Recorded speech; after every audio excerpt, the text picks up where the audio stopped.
പത്തനംതിട്ടയിൽ നിന്ന് വാർത്ത. പ്രമാടത്ത് ജീവിച്ചിരിക്കുന്ന 60കാരൻ മരിച്ചെന്ന് കാണിച്ച് പഞ്ചായത്തിന്റെ കത്ത്. ഇളകൊള്ളൂർ സ്വദേശി ഗോപിനാഥൻ നായരുടെ വീട്ടിലാണ് കത്ത് ലഭിച്ചത്. സാമൂഹ്യ സുരക്ഷാ പെൻഷൻ ഗുണഭോക്താവാണ് ഗോപിനാഥൻ നായർ. പെൻഷൻ ആനുകൂല്യം റദ്ദാക്കുന്നതിന് മരണ സർട്ടിഫിക്കറ്റ് ഹാജരാക്കണമെന്നായിരുന്നു കത്തിലെ നിർദ്ദേശം. ക്ലറിക്കൽ പിശക് പറ്റിയതാണെന്നാണ് പഞ്ചായത്ത് അധികൃതരുടെ വിശദീകരണം. പ്രമാടം പഞ്ചായത്തിൽ നിന്ന് ഒരു ലെറ്റർ വന്നു. ഇന്നലെ ഉച്ചയ്ക്കാണ് വന്നത്.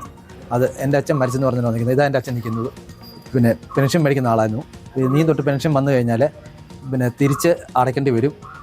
എന്നിട്ട് മരണ സർട്ടിഫിക്കറ്റും ആധാറിൻ്റെ കോപ്പിയും തിരിച്ചുകാരൻ്റെ കോപ്പിയും റേഷൻ കാർഡിൻ്റെ കോപ്പി നാളെ കൊണ്ടെത്തിക്കണമെന്ന് പറഞ്ഞിട്ടുണ്ട്. അത് കൈപ്പറ്റി കഴിഞ്ഞ് 3-ാം ദിവസം ഇതിൻ്റെ കാര്യങ്ങൾ എന്തോന്ന് വകുപ്പൊന്നും അറിയത്തുമില്ല. ഈ മരിച്ച അച്ഛനെ എങ്ങനെ കൊണ്ട് അടയ്ക്കുന്നത്? ഇത് കൊണ്ട് ചെയ്യുന്നത് ഒരു പഞ്ചായത്ത് സെക്രട്ടറി ഇതിട്ടേക്കുന്നത്. പഞ്ചായത്ത് സെക്രട്ടറി ഇട്ടേക്കുന്നത് ഒരു തിരക്കോ ഒന്നും ചെയ്യാതെ ഇതിട്ടേക്കുന്നത്.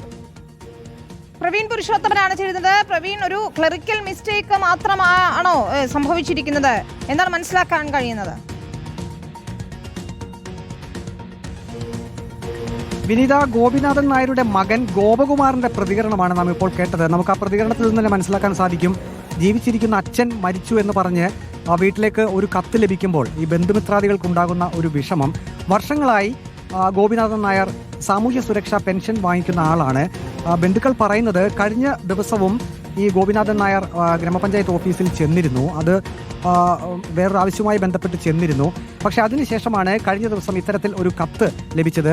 അതിൽ പറഞ്ഞിരിക്കുന്നത് ഈ ഗോപിനാഥൻ നായർ മരണപ്പെട്ടതായാണ് വിവരം ലഭിച്ചിരിക്കുന്നത്. അതുകൊണ്ട് മരണ സർട്ടിഫിക്കറ്റ് ഉടൻ തന്നെ ഹാജരാക്കണം.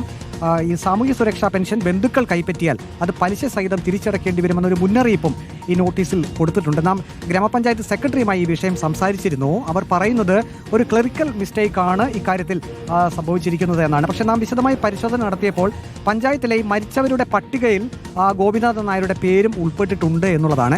അതെങ്ങനെ സംഭവിച്ചു എന്നുള്ളതാണ് ഇനി കണ്ടെത്തേണ്ടത്. ഏതായാലും പഞ്ചായത്തിൽ ഈ മരിച്ചവരുടെ പട്ടികയിൽ ഗോപിനാഥൻ നായർ ഉൾപ്പെട്ട ആ ഒരു സാഹചര്യത്തിൽ കൂടിയായിരിക്കാം ഒരു പക്ഷേ ഇത്തരത്തിലൊരു കത്ത് വീട്ടിലേക്ക് അധികൃതർ അയച്ചത്. ഏതായാലും ഒരു ക്ലറിക്കൽ മിസ്റ്റേക്ക് ആണെന്ന് പഞ്ചായത്ത് സെക്രട്ടറി തന്നെ സമ്മതിക്കുന്നുണ്ട്. ഏതായാലും ബന്ധുമിത്രാദികൾ ഇക്കാര്യത്തിൽ നിയമ നടപടി സ്വീകരിക്കും എന്നാണ് അവർ അറിയിച്ചിരിക്കുന്നത്. കാരണം ജീവിച്ചിരിക്കുന്ന ആൾ മരിച്ചു എന്ന് പറഞ്ഞുകൊണ്ട് ഇത്തരത്തിലൊരു നോട്ടീസ് ഗ്രാമപഞ്ചായത്ത് അധികൃതർ അയച്ചതിൽ അവർക്ക് മനോവിഷമമുണ്ട്. അവർ നിയമ നടപടിയുമായി മുന്നോട്ട് പോകാൻ തന്നെയാണ് തീരുമാനം. വിനീത.